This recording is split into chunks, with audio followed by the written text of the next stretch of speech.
Welcome back to Not Another Mummy podcast with me, Alison Perry.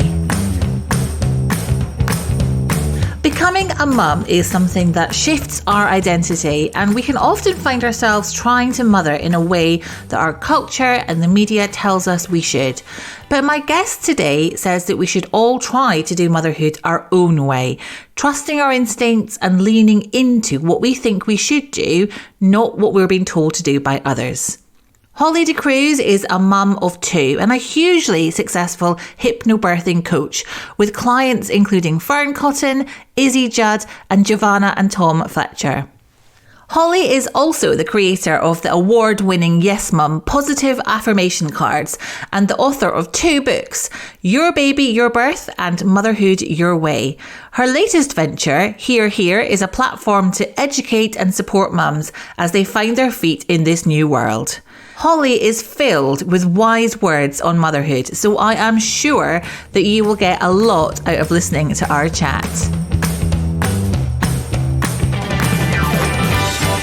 Hollie, welcome. It is so lovely to have you join me today. How has today been for you so far? Hi, thank you for having me. It's lovely to be here. Well, it's only 9:30, so far so good. Normally, if you'd asked me at 3:00, I'd probably be more dramatic. But so far so good. Good. Yeah, I'm all right. Yes. How are you? I'm all right. I'm okay. I mean, literally 10 minutes ago, I was like stacking the dishwasher and like running around. Yeah.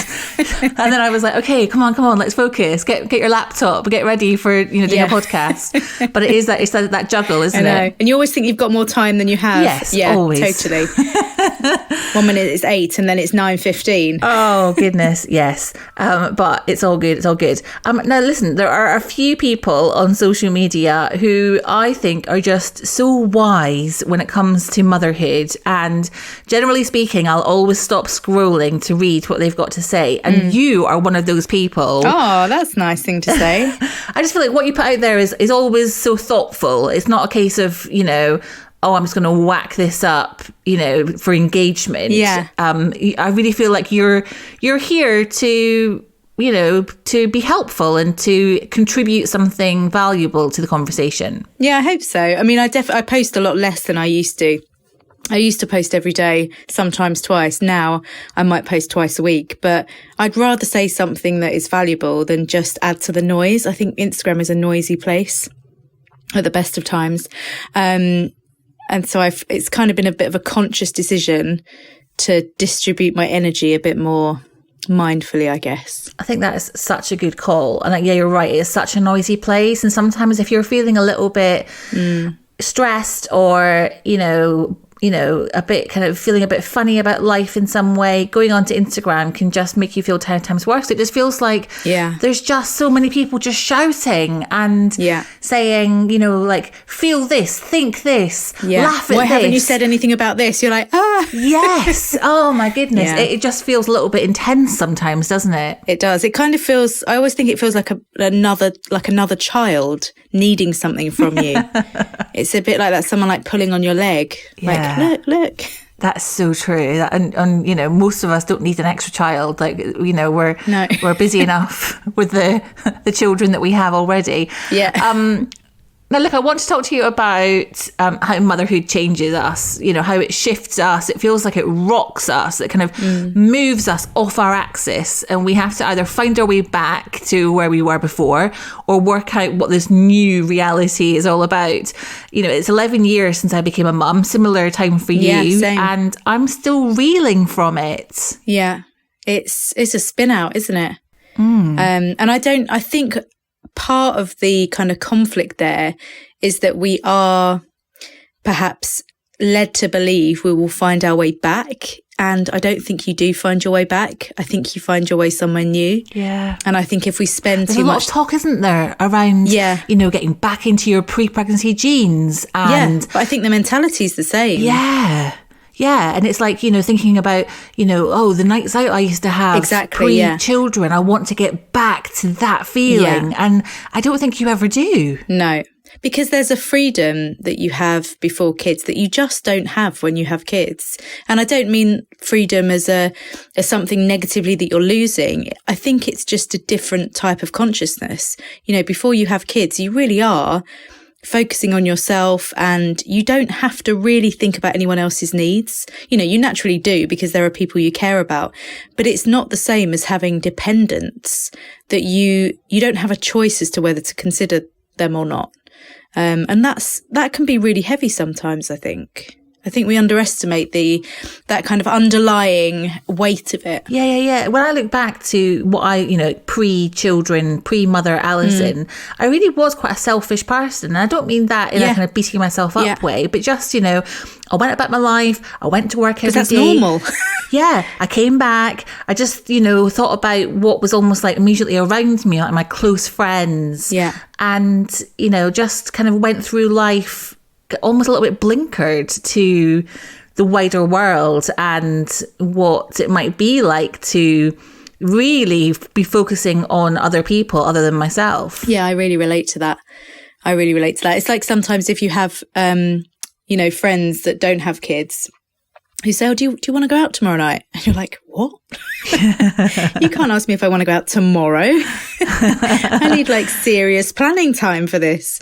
Yeah, it has to be planned but you're just in a different, you are just in a different headspace because your life is very different and the expectations on you are different. The things you have to give your output to are different. It becomes so much more divided when you become a parent, I think. Definitely.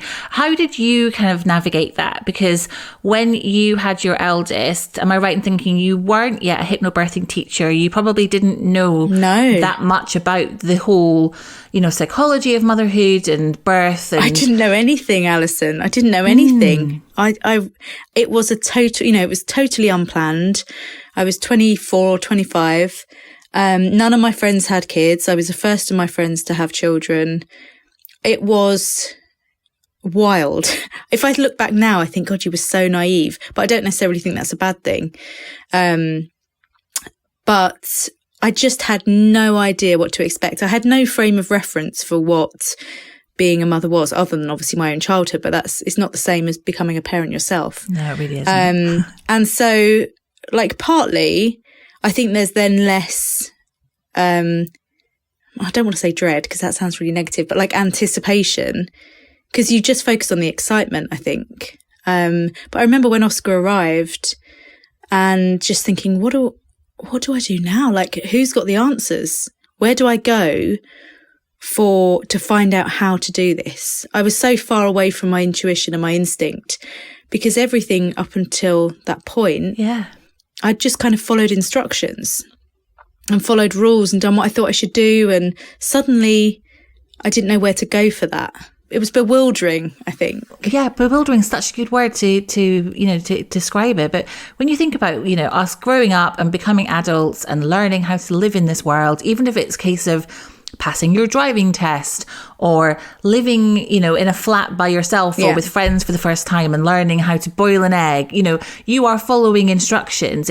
Someone is there saying to you, this is how you do it. It's functional. And then you become a mum and that's not really, of course there are books out there, there are manuals, there are people telling you this is how you should do it. Back when we first became mums, it was kind of like Gina Ford was like the one that people were like, oh, you should buy this book. It really, I know, it really helps. And I was like, no, not for me.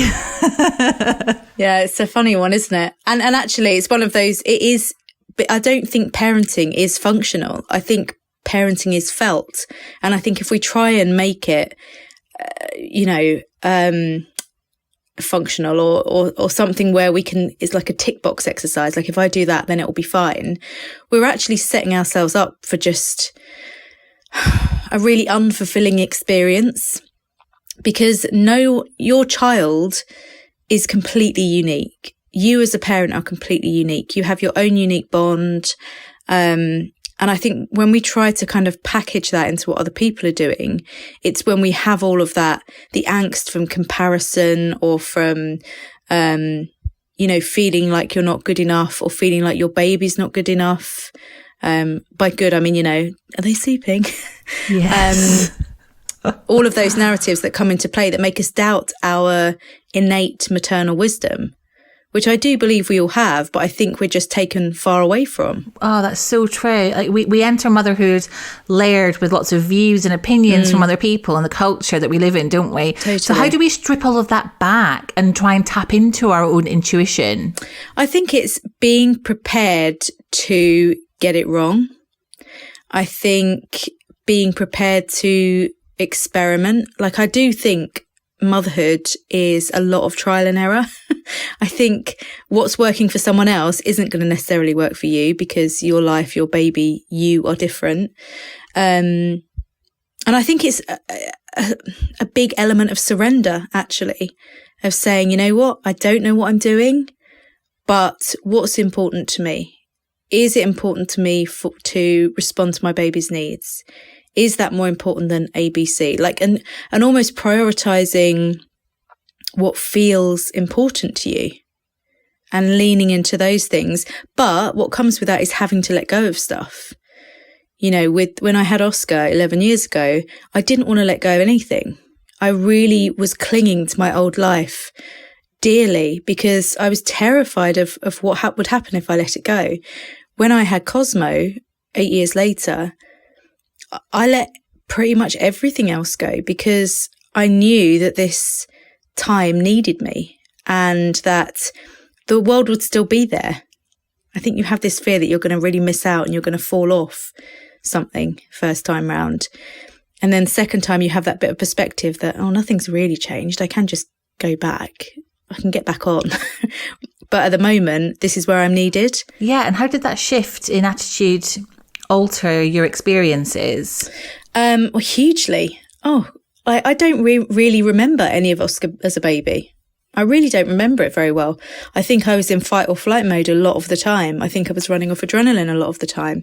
I spent way more time looking at what other people were doing than feeling what I was doing. And I think that has caused a bit of a blackout, a bit of a disconnect from that time. Whereas with Cosmo, I just remember every minute of sitting in bed with him, of smelling him, of feeding him. I just have such vivid memories of those early days. And I feel like I knew him better from the beginning because I gave myself to that time. And I feel like it made what followed easier. It was a lot. I was really overwhelmed when I had Oscar. I found it really overwhelming and scary and disorientating. I found it a lot. Yeah, I think that a lot of people listening will be able to, relate to that. And you've looked at how other cultures and how people around the world view and deal with motherhood, haven't you? What did you find in that kind of, exploration? Yeah, I mean, like when I was writing my second book, well, actually the first book as well, I mean, it stems from how other cultures, especially in less developed parts of the world, when you think of how they look at pregnancy and birth and parenting, it is just so much less managed, more communal, more nurturing. And essentially, there's just much less noise from other people. There's much less media influence. I think the media is hugely damaging to pregnancy, birth and parenting.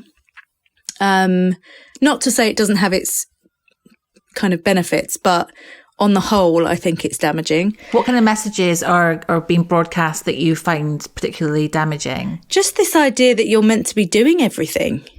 This idea that it's possible to do it all. I don't think you can. I think it is a really damaging narrative to think you can have it all. I just don't think you can. I do think you have to choose. And I think if you carry on like you think you can, someone's going to lose out. There's going to be collateral damage in that. And I think often the problems in society that we see are the collateral damage of that choice to carry on regardless. Do you think that it's possible to have it all but at different times? Yeah, I think you can do anything you want, but I don't think you can do everything at the same time. It's like you were saying, you kind of gave yourself over to, you know, when you had Cosmo, you decided, right, this is my all right now. I'm going to let everything kind of fall to the wayside. Yeah. But then it will still be there for me when I'm ready to come back to it. Totally. Yeah, like he's just turned 3 and now I'm going out with friends again and, you know, doing more work. But when like the first year, I don't think I went out for dinner or saw my friends really that first year in like socially, you know, like I saw them in the day, especially if they had babies.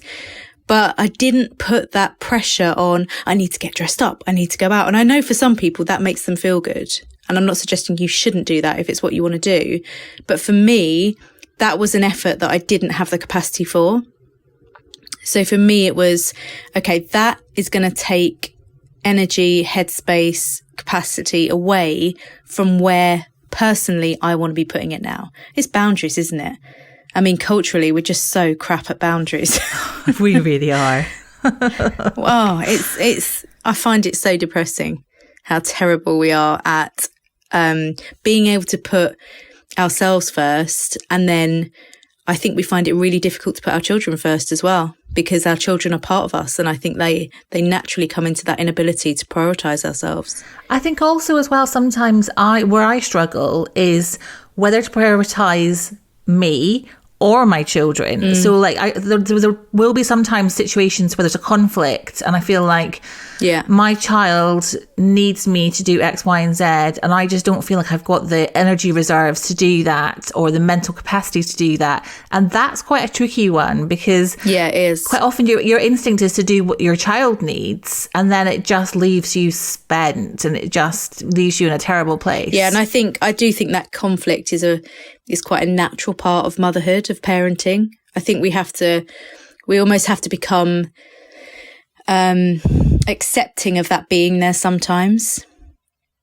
But it's hard. It's really hard. And I think you just have to focus on the times where you are able to manage it a bit better, where you are able to think, you know what, I need to do this for myself so that I can show up for my kid in the way I want to. Like, that is a gift to your child. And it's being able to recognize what those things are, I think. Like, I know if I haven't slept, I'm just not a very nice person. I'm really short-tempered.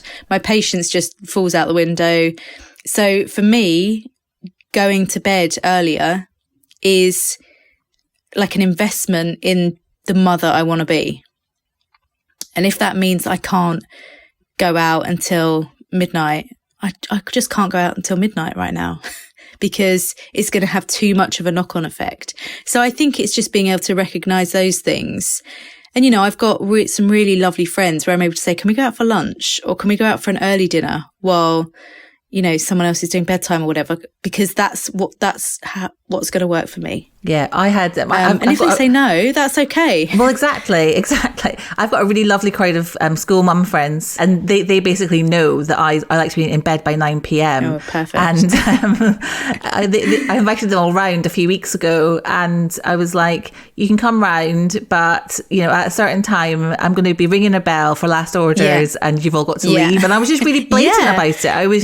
Because to me, like, my worst fear is them coming round and kind of still hanging around by like midnight. And I'm just like, no, we've had our fun. We've had a few drinks. You go and change into your pajamas. You're like, so night, guys. Yes. Yeah, I think that's, And actually, that's a sign of real trust and friendship and love and intimacy, isn't it? Where people just understand your boundaries and they don't take them personally. Like I went out last week for dinner with my kind of group of best girlfriends. I do not share food. Okay. I hate sharing food. I just want my own food in front of me and knowing what I've got on my plate. And they love sharing food. Like, tapas is their idea of heaven, but they know that I'm not willing to do that. So we went to this sharing restaurant and I was like, oh God. And they were like, don't worry, we're all going to share and you can get your own. Like, we're okay with that. I was like, okay, fine. I'm happy. That's so good. And that, you know, you can be kind of soft and gentle with each other's imperfections, can't you? Or, you know, needs. And I think that's really valuable. Yeah, that's true friendship, isn't it? Now, you mentioned earlier that you feel like there's almost like we don't recognize the value of motherhood. For so many of us find that we're lacking in confidence, and we say, I'm just a mum, and we don't recognize that huge contribution and job that we're doing raising a child. How can we shift our mindsets so that we know our worth as a mum? I don't think there's an instant remedy for it. I think it is ongoing reflections about the value of your work, like noticing when something has had an impact on your child, noticing when, it could be something really simple where, like, you're out on a walk. Like, sometimes if I take Cosmo to the park, my instant focus is we need to get to the park. But actually, he went through a phase where he was very interested in snails, and he just wanted to stop at every kind of snail or crevice in the pavement and check if there were snails.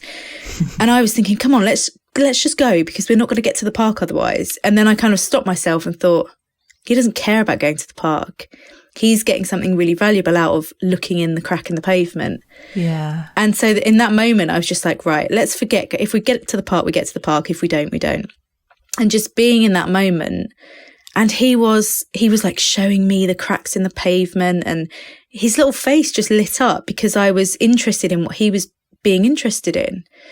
And in that moment, I think it's acknowledging I did the right thing there. I did something really valuable there. And the rest of that afternoon was so easy because he felt heard and seen, and like what he wanted was being valued and respected. And then if I'd rushed him to the park, it would have been carnage. It would have been really detrimental to our day. So I think actually it's about breaking it down just day by day and thinking, how can I lean into my instinct? How can I show up for my child today? And then noticing the kind of positive impact of that. Because often we just ignore our children. I really do believe that we overlook our child's basic needs a lot of the time, not through any consciousness really.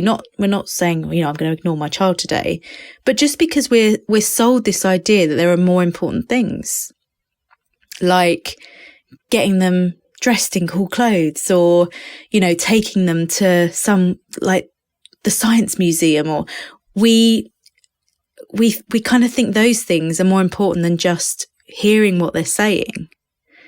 And it's no surprise we think that, because that's what we see. It's all around us, isn't it? It is all around us, and people make it look very jazzy and very idyllic and romantic.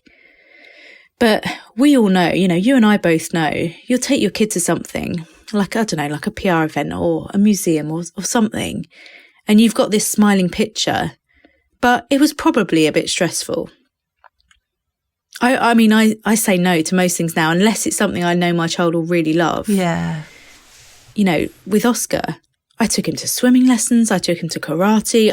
I took him to so much. I don't do anything with Cosmo. I just mill around. Yeah, they just want to be at home with you. Yeah. Yeah. They just want your attention. That's all they want.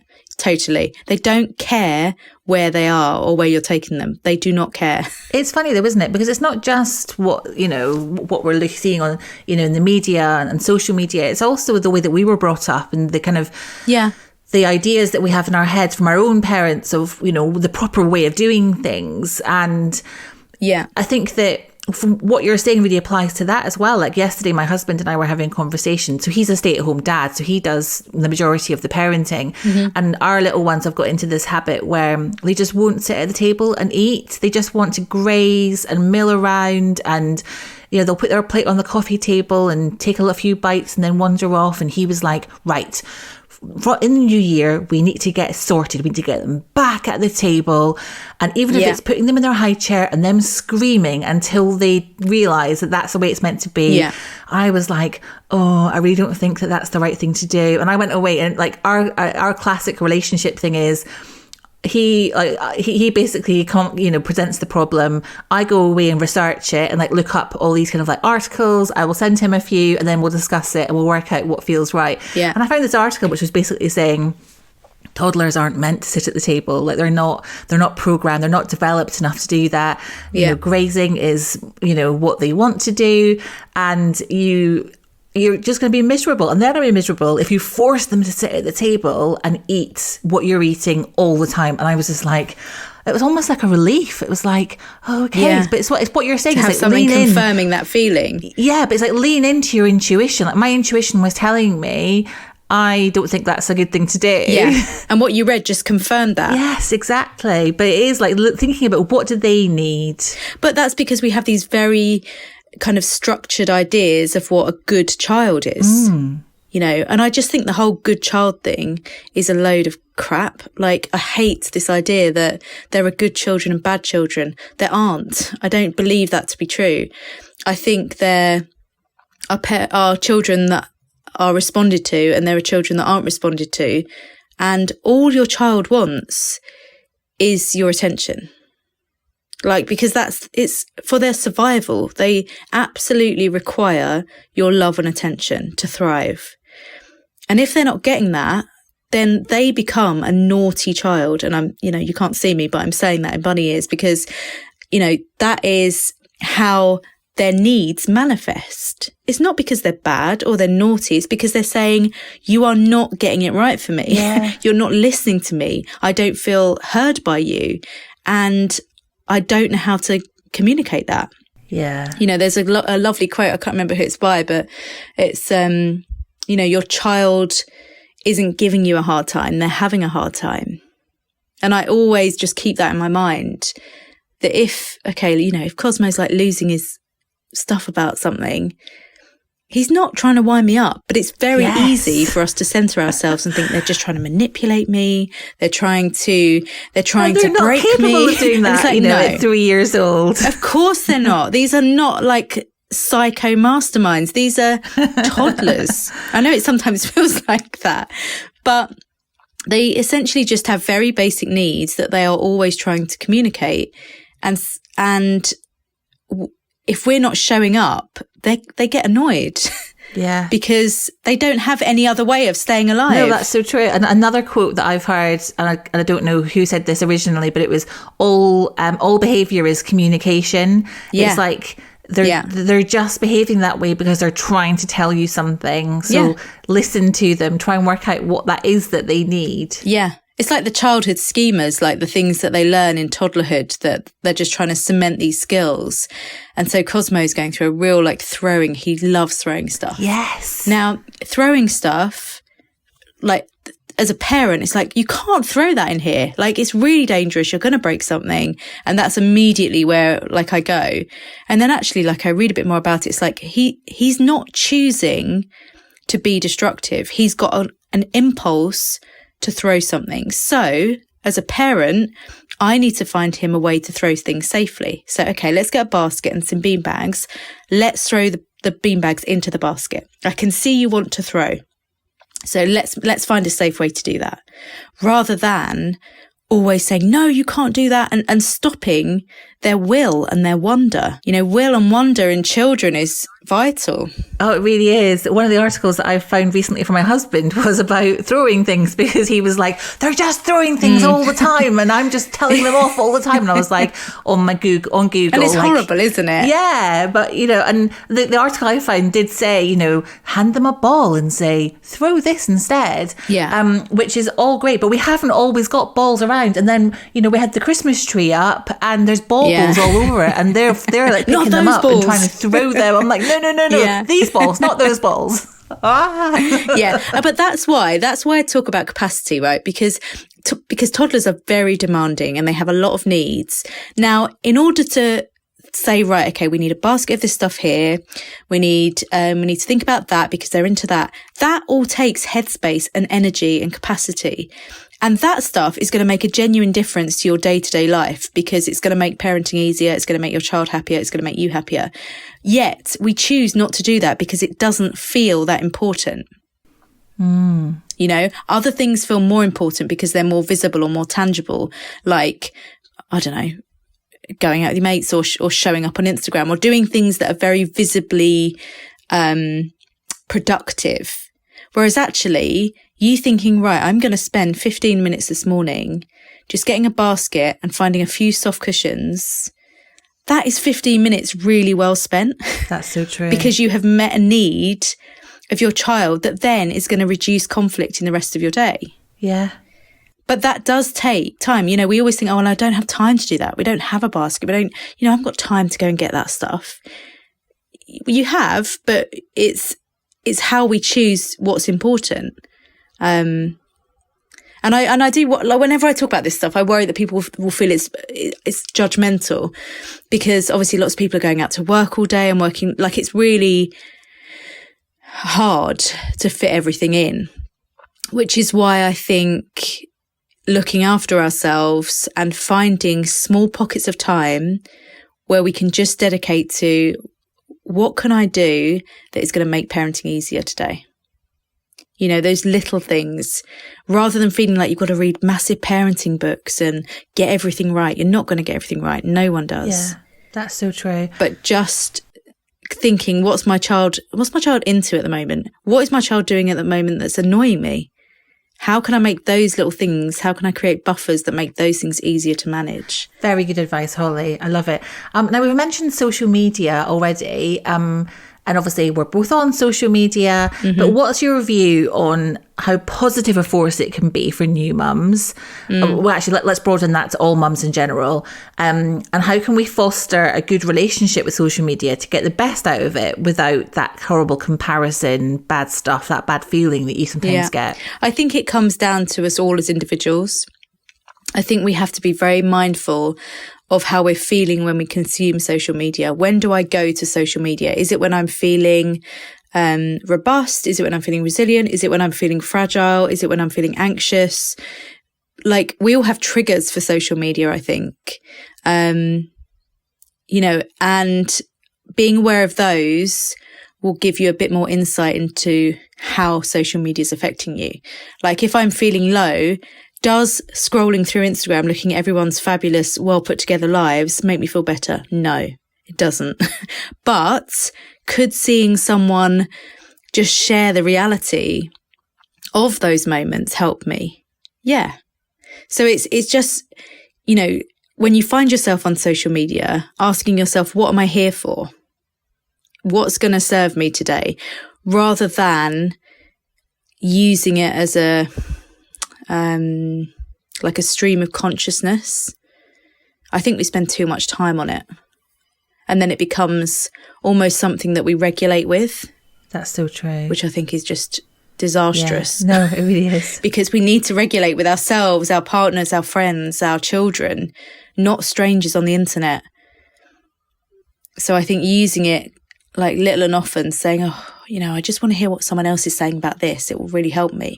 And then we feel that sense of togetherness, which is great. Yeah. But not spending more time on our phones than we are with our family. No, it's hard, isn't it? Really hard. I definitely, hearing you talking earlier about how children just want your attention. And I'm definitely guilty of, just sending a quick reply, a message back to somebody. Me too. Or just, checking the train times that I need to check for later. Yeah. Because we're trying to cram it in. Is that they're in front of me going, Mummy, Mummy, look at this, look at this, look at this. And I'm just like ignoring them, trying to, finish what I'm doing. Yeah. And it's like, or like, so scrolling social media and, they're sitting next to me and actually I could be chatting to them instead of scrolling. Yeah. It's terrible, really. I think, or I certainly think it's more prevalent in people who work for themselves or work from home, or, I sometimes think if I was out going to an office every day, I just wouldn't be there. But we almost trick our children into thinking we're there when we're not.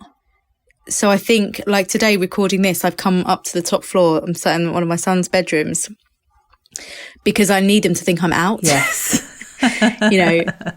Because it's not fair if they can see me, but I'm not available to them. They don't understand that. I do exactly the same. I go upstairs and we have like stair gates on the stairs, and it just means that they can't get to me and forget I'm here. It's a boundary, and kids love that. And I think that really helps kids feel safe and reassured. And they like it when things feel clear. Kids really respond to feeling safe and knowing where they are. if you're like there, but you're not really paying attention, it's really conflicting for them. Yes. Because they're like, why is mum ignoring me?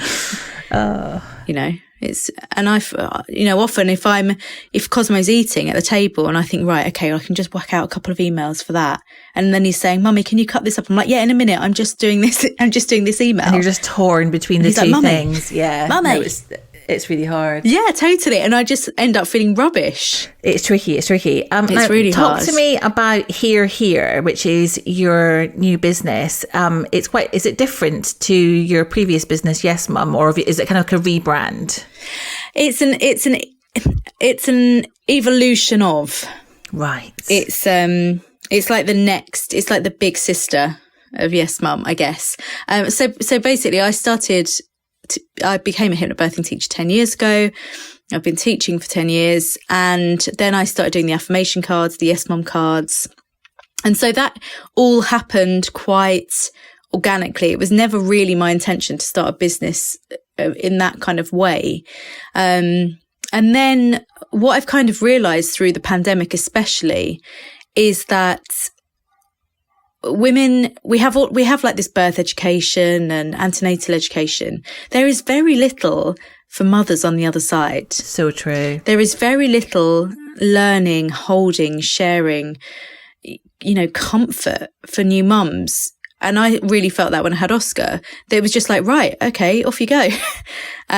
So what I wanted to do was kind of take hypnobirthing forward into like a holding space for mums. So there are going to be lots of little courses, like home study courses on things like what is attachment, or on the 4th trimester, just little nuggets of information that you can lean on as you go through that parenting journey, that is going to help support you, is going to help you feel better informed, is going to give you learning to do in your own time that you're choosing, much like when you're pregnant. Yeah. We don't think about birth education before we're pregnant, do we? Even though it should be part of the curriculum, in my opinion. So it's designed to just be a continuation of learning. I think why do we stop learning? It's not something we do up until we're 18 and then we're like, right, I've done all my learning now. But that culturally is how it's set up. Yeah.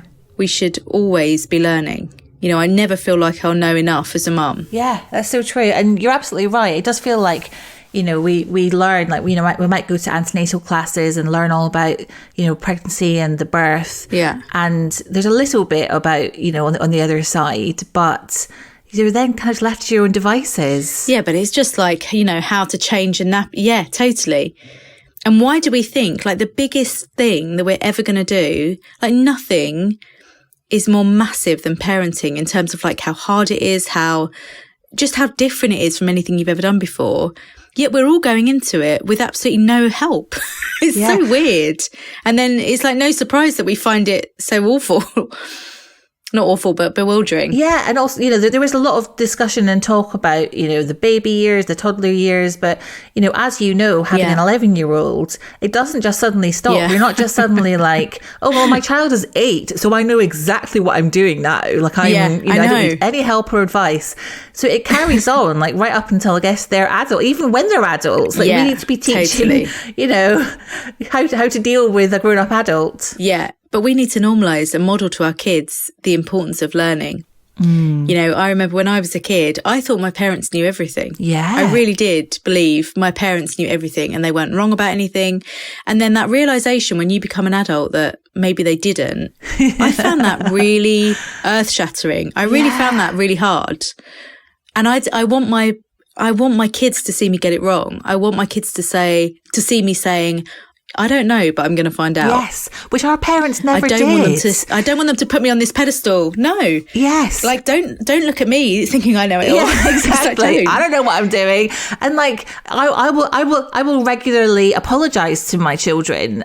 Just even this morning. So one of my toddlers was up in the night, and this morning she said to me, I was crying in the night because Daddy was cross, and that's not really why she was crying. She just woke up when she was crying. Yeah. But I think my husband did kind of, Yeah. you know, was quite firm with her, saying, you need to go back to sleep. Yeah. And when I told him, he was like, oh my goodness, oh, that's heartbreaking. Right, I'm going to apologise to her. Yeah. And actually, she didn't really pay any attention to the apology. She was just like, can I have a rice cake, please? Like, she just wasn't paying any attention. Yeah. But it doesn't matter. It was still like he recognised that he needed to apologise. You know, it's important. Totally. I really think apologising to our kids is of such huge value. I think it is so healing. I think it is so strengthening to our relationships with them. Just to say, I got that wrong. I'm really sorry. I really think it's a very enriching thing we can do as parents. Definitely. To apologise. We don't have to get it right all the time. We don't have to pretend we know what we're doing. It's okay to say, I don't know. I need to think about it. And a big part of that, you know, learning process is reflection. And I think that the diary that you have launched through Here is fantastic. It's a great tool for doing that, about, you know, just reflecting on what you're wanting, you know, out of that week, what you've done well. Yeah. And just really boosting your confidence as you're doing it. Yeah. And bringing a bit of consciousness to your weeks as well. Because so often, you know, the weeks just go by and we don't even know what we've done or how we feel, really, do we? Because everything's just happening so quickly. So what I really wanted the diary to be was that kind of chance to just think, okay, what's gone on for me this week? What am I grateful for this week? What has been difficult this week? What do I need to get on top of? What do I need to give myself a bit more credit for? You know, all of those, if we start having those conversations with ourselves regularly, it is going to help us like so much as parents. Hollie, it has been so good to chat to you today. Before you go, tell us where we can find you online. Yes, so you can find me, you can find my personal page on Instagram at the yesmum mum. You can find Here. It's in launch stages at the moment, so you can find us. It's at @we_are_here, and that's here, HERE, and then here, HEAR. It's quite a confusing brand when you're saying it, you know, I know, on a podcast. But the idea, here. It is, isn't it? Exactly. But the idea is that we're here and we hear you. Like, that's the idea of the brand. Yeah. It's like a space, and where it's somewhere you'll be heard. So it looks better on paper, you know. But thank you for having me. It's been no. Hollie, thank you so much. Yeah, it's been lovely talking. Thanks for having me. Thank you. Bye. Bye.